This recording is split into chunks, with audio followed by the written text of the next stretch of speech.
Boa noite a todos. Me acerto muito bem com isso aqui, mas vamos lá. Eu agradeço também o convite de poder vir aqui falar. E eu escolhi como o tema, o ceifará daquilo que semeares, né, por conta de uma sugestão de tema que teve lá na nossa Casa Espírita em Canela, Sociedade de Estudos Espíritas Sementes do Evangelho. Lá o irmão responsável pela elaboração da escala de palestra, ele democraticamente dá o título, né? E eu tinha uma historinha que eu tinha um dia recebido por e-mail, que eu achei muito inspiradora, muito legal, né? E eu guardei ela, falei assim, não, isso aqui um dia dá uma boa ilustração para uma palestra. E aí veio essa sugestão de tema, casou com aquela historinha, falei assim, agora vai ser a hora. Então tem a ver sobre essa questão da lei de ação e reação, da semeadura e da colheita, né, das atitudes que a gente tem e do que a vida nos devolve. E é um conhecimento muito intuitivo, né? A gente olha, esse conhecimento está disseminado por tudo. A gente vê nos adágios populares, a gente vê nas outras religiões. Nós vemos intuitivamente esse conceito de que tudo aquilo que a gente faz nos devolve algo em retorno, de acordo com aquilo que a gente fez. Então a gente tem ditados como aquele, quem planta vento colhe tempestade, né? Nada como um dia atrás do outro. A gente vê em outras religiões, como por exemplo no judaísmo, no Antigo Testamento, que está lá que na terceira ou quarta geração se pagará a iniquidade dos pais. Né? A gente vê no budismo, por exemplo, o karma, que está incorreto a gente trazer esses termos para dentro do espiritismo, mas que lá dentro da crença deles diz que cada ação que for feita vai ser gerada um peso ou algo a ser resgatado, e que só quando a gente resgata isso a gente sai do ciclo das encarnações, eles chamam de samsara. Então isso tem em todos os lugares, a gente vai, em todas as religiões, a gente vai colher alguma coisa que se relaciona com esse conceito, que o que a gente faz tem uma consequência adiante. No caso do tema, né, é ceifará daquilo que semeares, quer dizer, a gente vai colher daquilo que a gente fizer hoje. E a história que eu recolhi, né, que eu recebi por e-mail de um amigo, se referia a um pastor, a um rabino judeu lá de Nova York, que ele teria contado, né, na sua sinagoga lá um trecho, uma história que supostamente é verídica. Essas coisas de internet a gente tem que cuidar muito, né? Vem muita besteira. Mas pelo que eu vi, as datas todas combinam. Quer dizer, todos esses acontecimentos, todos esses fatos aqui relatados na história realmente aconteceram e aconteceram na data. Se o personagem existiu ou não, a gente não sabe. Mas de uma forma ou de outra, a história é bem inspiradora. E esse rabino fala sobre um judeu, né, da sua comunidade, que ele não quis citar o nome, ele colocou o pseudônimo de Moisés, Moshe. E ele conta que em agosto de 2011, esse judeu, esse Moshe, que seria um judeu americano, estaria em Israel a negócios. E ele foi lá, cheio de reunião, de trabalho, né? Aquele cara extremamente ocupado. E num desses tempinhos entre uma reunião e outra, ele arranjou um tempo para fazer um lanche rápido, não dava nem para almoçar.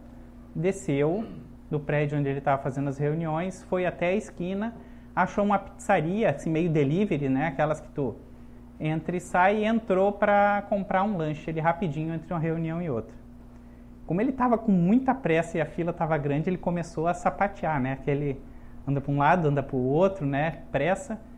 E um israelense da fila olhou a pressa desabalada dele, né? Ele estava realmente nervoso e disse, pode passar, passa na minha frente, né? Pode comprar teu lanche aí. E ele agradeceu, estava realmente com muita pressa, comprou o lanche e na mão mesmo saiu, na hora. 1 minuto depois, ele não tinha chegado à esquina ainda, ele ouviu um estrondo terrível. Quando ele olhou para trás, a pizzaria tinha explodido. Né? Tinha sido um ataque terrorista lá em Jerusalém. Um homem-bomba com um artefato explosivo amarrado à cintura, cheio de pregos ainda para poder aumentar o poder destrutivo. Um monte de gente morreu, 8 crianças parece. Destruiu toda a pizzaria e ele olhou para trás e falou assim, meu Deus, aquele homem me deu o lugar, salvou minha vida. Então, na hora ele esqueceu a pressa dele e voltou para a pizzaria para tentar localizar o salvador dele, mas só que já estava aquela confusão toda de gente para lá, gente para cá, não conseguiu mais nada.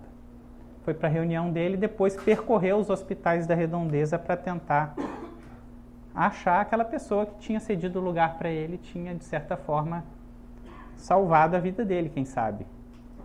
E aí ele, depois de muita procura, achou num hospital o senhor lá na cama, em estado regular, mas não dava para ser visitado, e o filho dele na porta do quarto, né?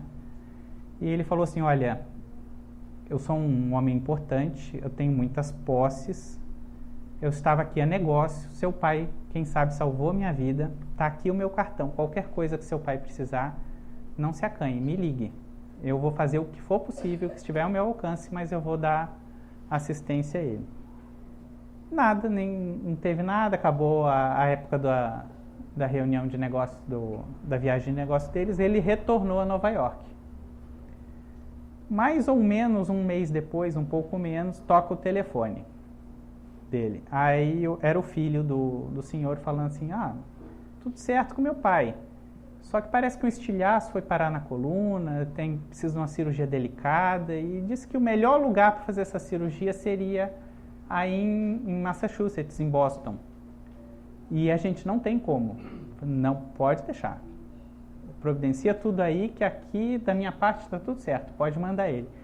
E ele virou o mundo, aconteceu, e para poucos dias ele conseguiu marcar a cirurgia dele e mandou trazer o benfeitor dele de avião.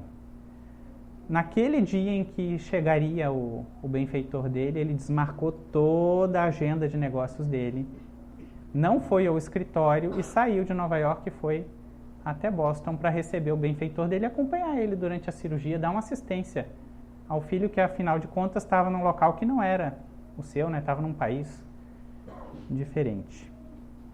E por coincidência ou não, o primeiro evento, a explosão da pizzaria, era em agosto, o segundo, a chegada do homem até os Estados Unidos para fazer a cirurgia, era exatamente em setembro de 2011, em 11 de setembro de 2011. E diz o rabino que o judeu, que ele chamou de Moisés, trabalhava, tinha escritório nas Torres Gêmeas. E nesse dia não estava nas Torres Gêmeas porque foi receber o amigo que ele foi providenciar a cirurgia. Então, pela segunda vez, ele teria sido salvo pelo mesmo homem, né? Na primeira, por ter cedido o lugar para ele, e na segunda, porque ele, sendo grato e retribuindo, porque ele poderia simplesmente pagar. Não, vai lá, está tudo certo, né? Pode ir lá em Boston, está tudo pago, tudo ajustado. Não, ele foi junto, ele foi grato mesmo. E por este ato de gratidão, ele estava lá em Boston e não em Nova York, e foi salvo pela segunda vez. Se a história é realmente verdade ou não, não sei. As datas, os fatos, o rabino, todos eles existem, né?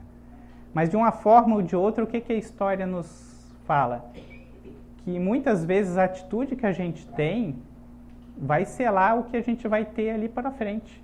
O que a gente está semeando agora vai ser a colheita que a gente vai ter logo ali depois. Um ato de simpatia daquele homem que deixou o outro passar na fila, angariou para ele o benfeitor que depois fez a diferença para ele, que deu uma cirurgia para ele poder, quem sabe, se recuperar. Se ele não tivesse cedido o lugar, quem sabe estavam os dois ali na fila, ou ele teria comprado a pizza dele, sentado para comer num banco, o outro ainda estaria na fila, estariam os dois mal. E o outro, por sua vez, ao ser grato e devolver o favor, não que sejam as coisas funcionem assim, né? Tu não faz o favor para alguém te devolver.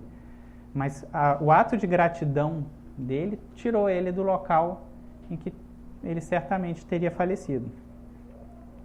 Então, essas coisas, esses pequenos atos na nossa vida acontecem diariamente.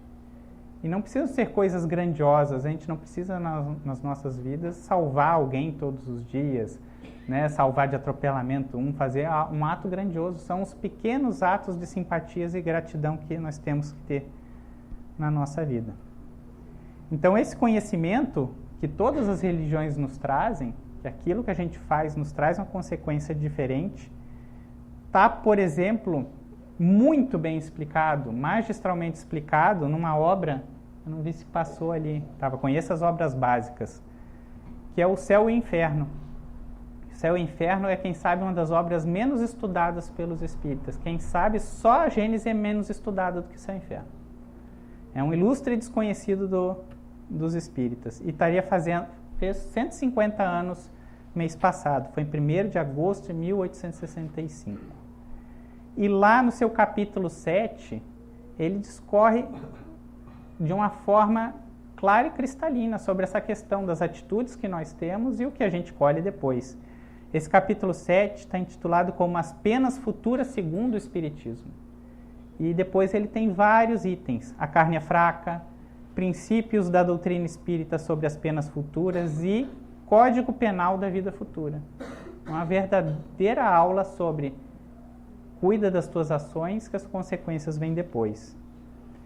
E o legal, o bonito no Céu e Inferno, e na doutrina espírita de forma geral, é que se fala não em teoria, não se fala naquilo eu acho ou eu penso, se fala em observações concretas, se fala com depoimento, se fala com fatos, com substância. Quando a gente olha, por exemplo, os depoimentos que no Céu e Inferno estão recolhidos, dos espíritos em condições mais ou menos evoluídas, nos contando em que condição ele se encontra na vida futura por conta das suas atitudes quando encarnado, é uma verdadeira aula. Tu vê espíritos imperfeitos, espíritos um pouco mais adiantados, outros medianos, falando eu sofro por isso, por aquilo outro. Ou eu gozo de relativa felicidade por isso, por aquilo outro. Uma verdadeira aula prática do porquê se pode ser ou se consegue ser feliz ou triste. E por quê? E aí nesses depoimentos, ou nesse capítulo aí do Céu e Inferno, fica claro pra gente que se a gente sofre ou se a gente é feliz, é algo diretamente relacionado às nossas somas de perfeições e somas de imperfeições.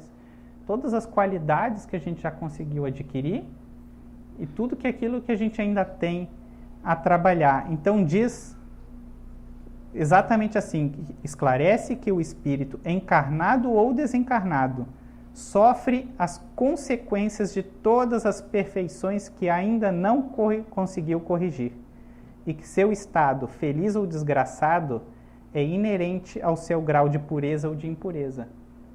E quando a gente começa a pensar dessa forma, a gente começa a mudar os conceitos de por que sou feliz ou por que eu sou triste.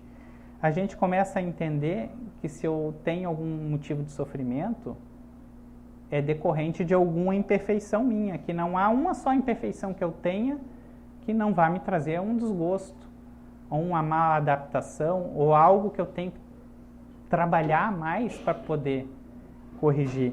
E que também, por outro lado, não há uma qualidade que a gente tenha que não seja uma fonte de felicidade para a gente. A gente aprendeu a tocar um instrumento musical, tá tocando bem, e aí tu vai lá e toca, e aí tu ouve aquilo, assim, é fonte de felicidade para ti, é uma qualidade que tu adquiriu que é fonte de algum grau de felicidade para ti. Então, essas somas de penas, né, e de gratificações é o resultado das somas das nossas imperfeições e perfeições. Daí a gente vê que não existe castigo, não existe prêmio. A doutrina espírita nos deixa claro e cristalino. Ninguém é coitado e ninguém é privilegiado. Ninguém foi penalizado por algo e ninguém foi premiado por algo. Há só a lei de causa e efeito. Há aquilo que a gente faz, a consequência daquilo que a gente vai recolher. Então, todos nós somos o responsável pelo nosso próprio destino. Sou triste? Eu estou construindo esse meu caminho. Sou feliz? é consequência também da minha caminhada. Então eu sou senhor do meu próprio destino, eu escolho o que eu vou ter. Então a gente olha e conclui que progresso é lei divina e que pode parecer duro ou individualista isso, que eu sou feliz, eu sou triste por minha culpa e de mais ninguém, assim, que individualista isso, né? Mas o progresso, que é lei divina, é trabalho pessoal intransferível. Ninguém evolui ninguém. Vou evoluir meu filho. Não evoluo meu filho. Eu posso, no máximo, dar um exemplo para ver se ele segue. Mas o trabalho de evolução é dele. Meu trabalho de evolução é meu. Parece egoísta, né? Mas não é. A gente educa o outro, ou ajuda o outro por exemplo. Nada mais que isso. E com essa lei de progresso, a gente tem a certeza de que todos nós estamos destinados a ser felizes. Se todos nós estamos destinados a progredir, aí domando essas imperfeições, cada imperfeição que a gente deixa para trás, uma fonte de felicidade no futuro. Então todos nós somos destinados a sermos felizes. A questão é o nosso livre-arbítrio. A gente escolhe domar essa imperfeição ou a gente deixa para depois? Hoje está chovendo, né? Não vou trabalhar. Dá um trabalho, já estudei tanto, não vou estudar mais. Né? Todas essas escolhas que a gente vai fazendo nas nossas vidas vão dando consequências. Aquela pessoa que durante a sua infância ou juventude não era assim tão dedicada ao trabalho, ao estudo, e de repente olha um colega que estava na mesma turma, passou num concurso público excepcional, é juiz de direito, está ganhando um dinheirão, aí tu fala assim, Deus ajudou ele. Não ajudou, ele estudou bastante, ele passou. Eu não estudei tanto de repente. Né? Ou esse não é o meu talento, não sei. Mas não há por que ter essa inveja. Cada um tem o seu caminho nas mãos. A gente entende pela lei de causa e efeito, e está lá nesse mesmo capítulo no Céu e Inferno, que toda falta cometida é dívida contraída. Então a gente tem que começar a pensar e analisar muito bem os nossos atos. Cada falta, cada problema, cada inconsistência que a gente deixa para trás, cada rusga que a gente deixa para trás com alguém, é dívida contraída, aquilo vai ter que ser sanado. Não naquela contabilidade mesquinha, tipo, ele me bateu, eu bato nele. Eu morri pela espada, ele vai morrer pela mesma espada. Eu matei 3 pessoas nessa encarnação, vou morrer em 3 encarnações com bala. Não é uma contabilidade assim, olho por olho, dente por dente. Mas uma questão o mal que eu desejei, ou o bem que eu deixei de fazer, aquilo que eu cultivei dentro de mim, eu vou ter que trocar, né? Eu vou ter que tentar refazer. Se eu tinha aquele instinto não tão feliz, eu vou ter que trocar por um sentimento mais feliz. E isso nos traz uma consequência muito clara. Quer saber o que você foi na encarnação passada? Quer saber quais foram as suas tendências na outra encarnação? O pessoal deita nesses divãs, vou ouvir, né? Terapia de vida passada, nada contra, né? Mas a bênção do esquecimento está aí, porque de repente a gente não consegue ou não conseguiria encarar tudo que a gente fez de errado. Você já pensou em olhar para o teu pai e dizer assim, ele me matou na vida passada? A relação está arruinada, tu nem consegue nem refazer. Então tem um motivo para o esquecimento. Vai falar, e aí fico na mão? Não, é só tu analisar as tuas tendências. O que eu sou hoje? Daí tu sabe o que tu foi ontem.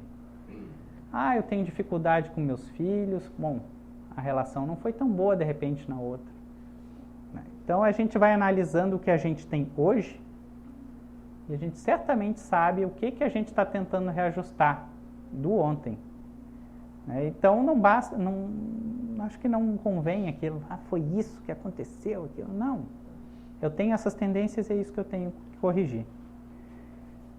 Outra consequência disso tudo é que céu e inferno nessa visão são estados íntimos. Então, ser feliz ou ser triste não é estar em tal ou qual lugar.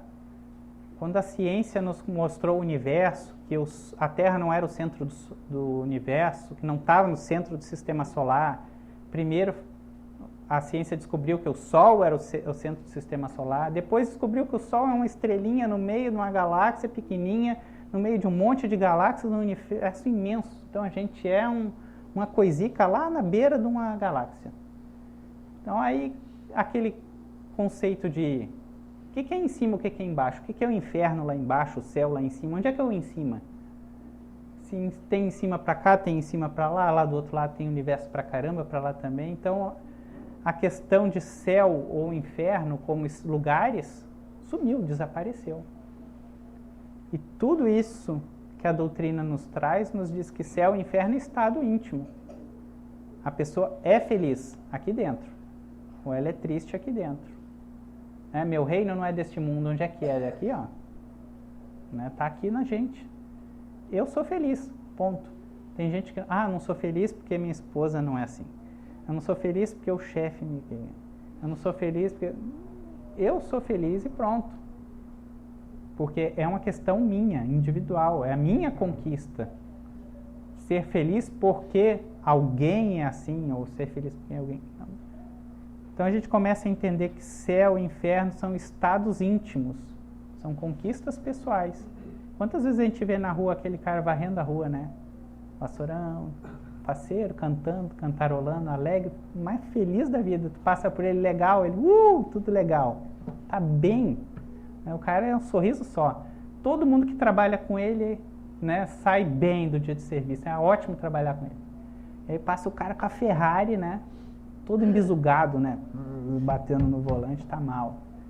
E aí tu vê, um tem tudo e é triste, outro de repente passa dificuldade material e é feliz. Estado íntimo. Felicidade é conquista.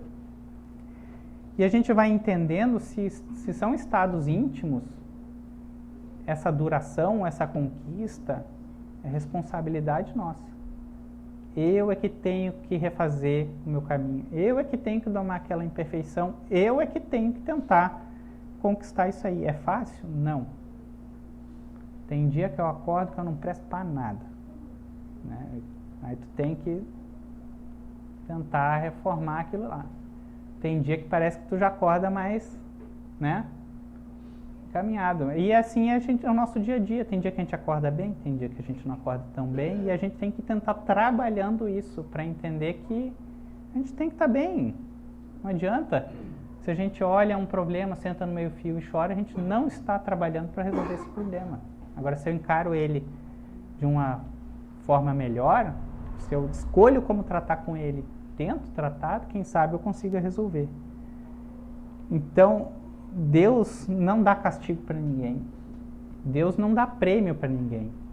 É a lei de causa e efeito, são as leis divinas, as leis naturais que aí estão, e a gente que as segue e colhe o bom resultado, ou se desvia dela e a dor traz a gente de volta. Dói para quê? Dói para trazer a gente de volta. Se não doesse, a gente ficava ali naquele erro, ia se desviando do caminho, nada nos traria de volta para esse caminho. E a gente tem o livre-arbítrio para escolher. De outra forma, a gente seria marionete da divindade. Não seria justiça divina. Seríamos simples marionetes do teatro divino. Ele já criaria a gente perfeito. Qual o mérito teríamos nessas questões? Nenhum. Aí fala assim, mas pouparia muito sofrimento. Mas não teríamos mérito nenhum. Pensa nas nossas crianças. A gente mandasse para a escola. Aí o professor de matemática manda, abre o livro aí. E aí abre o livro e todos os alunos estão com o livro do professor. Já tem todo o desenvolvimento e a resposta. Mas ninguém aprende nada. E nós, como pais dessas crianças, iríamos reclamar para a escola. Não está ensinando coisa nenhuma para ele. Porque a gente não vai trabalhar se a gente receber tudo certinho. Não há mérito, não há conquista, não há crescimento íntimo. Então as experiências estão aí para isso mesmo. Somos criados simples e imperfeitos para isso. Para sermos merecedores daquilo que a gente constrói para a gente mesmo. E o nosso livre-arbítrio faz que a gente se detenha, erre, ou resolva acertar. E alguns erram tanto que parecem, ou dá a impressão das penas eternas, não é?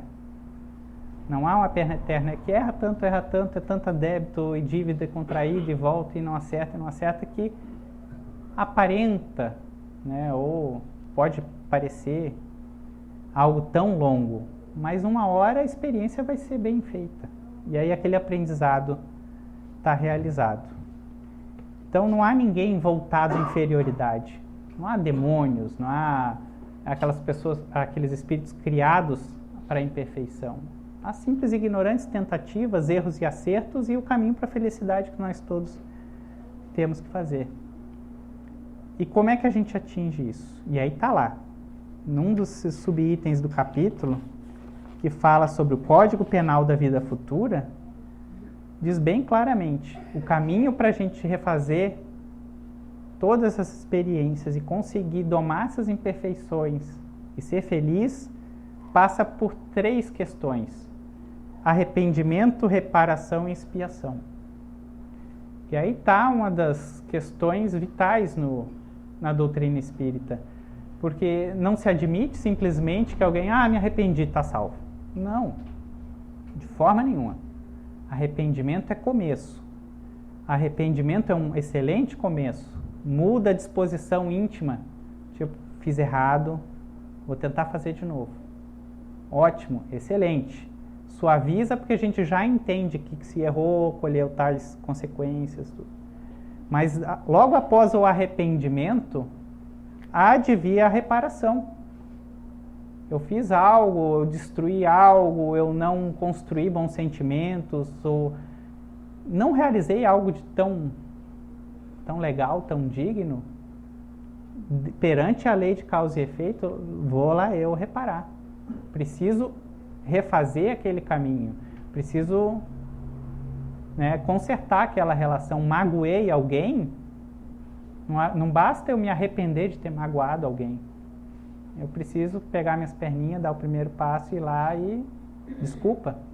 Tem que começar por algum lugar a tentar reparar. Aí o outro vai falar assim, desculpa não basta. Você, né, estragou isso, aquilo, outro.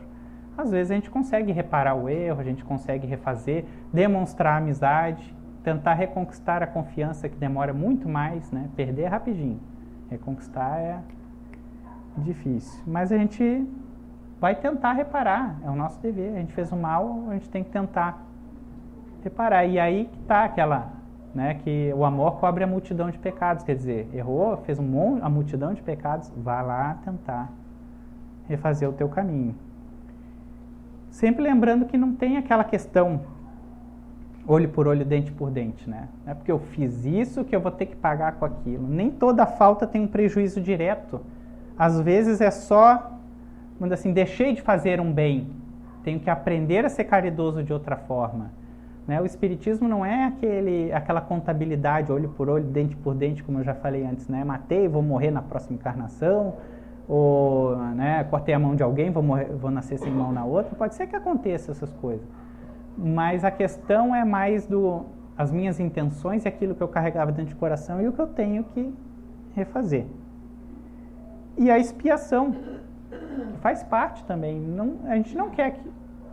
Eu pelo menos não espero magoar uma pessoa e que no outro dia, após eu magoar ela, eu passo pela rua e ela esteja virada em sorriso para mim. Oi, Rodrigo. Ou se eu magoei ela, ela vai estar chateada comigo. A menos que ela seja muito evoluída, né? Aí ela é muito legal, né? Tu magoa ela no dia seguinte, oi, ela, oi. Mas não... É de se esperar que se eu fiz algo ruim, que eu expie algo. Que se eu magoei alguém, que ela vai ficar chateada comigo. E eu não posso ficar chateado com isso. Fulano fechou a cara pra mim. Sim, eu fiz errado. E a gente tem começando a entender isso tudo para tentar começar a pegar o caminho da reparação, senão a gente não consegue. E aí fala lá no Céu e Inferno sobre tipos de expiações, por exemplo. Ele fala assim, para o orgulhoso, pode ser relegado às classes inferiores em outra encarnação. Foi orgulhoso nessa? Vai nascer bem humilde na próxima. É um aprendizado. Para o hipócrita, depois de desencarnado, ele vê revelado todos os seus defeitos. E aí, como é que ele fica, né? Transparente. todo mundo sabendo. Né? Para o pão duro, para o avaro, né? Vai ver, quem sabe, depois de desencarnado, os filhos torrando todo aquele patrimônio que ele passou a vida inteira, né, amealhando, e 10 anos a outra geração torra tudo. Para o criminoso, quem sabe, vai ficar ali perante as vítimas dele, né, aquela vergonha, aquele, né, na frente do erro dele o tempo inteiro. Então existem inúmeras formas da gente espiar. Quem sabe o que a justiça divina nos reserva, mas o certo é que se a gente errou, dever de se arrepender, logo em seguida de tentar reparar, e que a gente não foge de espiar. E tudo isso nos chama para a questão central, responsabilização pessoal. A gente é feliz por minha responsabilidade. Eu sou triste por minha responsabilidade. Eu quero mudar, é minha responsabilidade. Quero ficar aqui, também é responsabilidade minha. Fala assim textualmente: o único meio de evitar ou atenuar as consequências futuras de uma falta está no repará-la, desfazendo-a no presente. Quanto mais nos demorarmos na reparação de uma falta, tanto mais penosa e rigorosa serão no futuro as suas consequências. Então, quanto mais a gente se mosqueia, fica demorando, né? Não, deixa para depois, né? Eu vou fazer, agora não tenho tempo, né? A gente vai tornando a coisa mais difícil. Se decide e vai. Tomou consciência, se decide e vai. E nisso tudo a gente tem que lembrar sempre a misericórdia divina. Então, que misericórdia é essa, né? Uma coisa assim tão dura, né? Fez isso, recolhe aquilo, né? Ficou parecendo uma coisa muito... Não, mas a gente recebe o ensinamento que a gente é senhor da nossa vida. Eu faço de mim o que eu quero. Meu destino, eu que faço. Eu sou herdeiro de mim mesmo. E que a gente tenha misericórdia divina, porque quantas vezes eu errar, quantas vezes eu tenho para acertar. Misericórdia divina não é a divindade passando a mão na nossa cabeça e dizendo assim: tá bom, tá perdoado, tá esquecido. Não há tá esquecido, tá perdoado. A questão da misericórdia divina é diferente, passa pela reencarnação. Tu tem oportunidades inúmeras, refaz. Errou, refaz. Errou, refaz. Errou, refaz. E assim vai. Uma hora tu acerta. Em uma hora de tanto tu acertar, tu pega a prática. De tanto pegar a prática, vira hábito. E aí pronto, libertou-se da coisa. Mas antes disso, não tem como. Então, Deus não é vingativo. Deus não é punitivo. Deus também não é aquele que distribui prêmios. Ele tem... As leis divinas aí estão, e nós que nos adaptemos. Vamos seguir? Não vamos seguir? Temos um monte de chance. E a gente vai praticando dentro disso aí. Então, Deus jamais nos abandona. Sempre tem uma porta aberta para que a gente refaça o caminho. A gente ainda tem os nossos espíritos protetores que estão ali nos intuindo, nos dando as dicas, né? Vai para o caminho certo, deixa disso, né? Não vai por aí. E a gente, às vezes, esquece, fecha os ouvidos, não quer saber, quer um emprego melhor, 2, 3 empregos, quer o dinheiro, não preciso trocar de carro, e a gente vai se entrando no mundo material e fechando os ouvidos para essas dicas. Porque se fosse impositivo, não teria mérito. Então, esse nosso espírito protetor nos intui, nos dá aquela... Ei, cara, faz assim. Aí a gente ouve ou não ouve, aí a questão é minha. Né? Então, o caminho da felicidade se abre a todos nós. É amplo.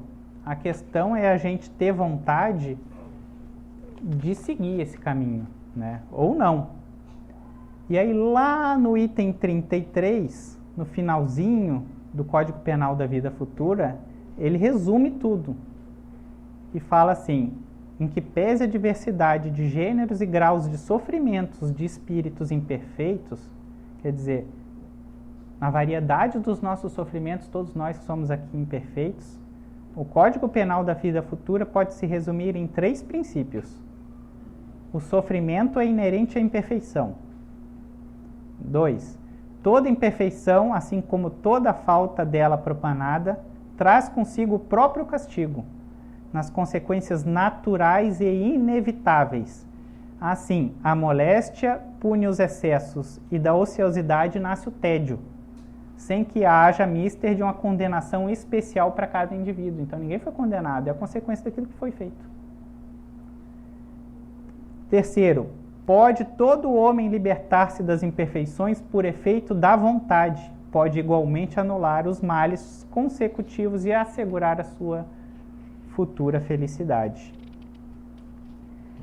Então, lá da onde saiu o tema dessa palestra, quando ele me deu a frasinha, eu fui lá procurar, né? Está em Gálatas. E ele fala assim: e não nos cansemos de fazer o bem, porque a seu tempo ceifaremos, se não houvermos desfalecido. Então, enquanto temos tempo, façamos o bem a todos, mas principalmente aos domésticos da fé. Então, quer dizer, a gente tem que fazer o bem, tem que persistir em fazer o bem. A gente faz o bem um dia, dá aquela esmorecida, né? Tem persistência. E fala logo assim, começar por aqueles que estão mais próximos da gente, pela nossa família.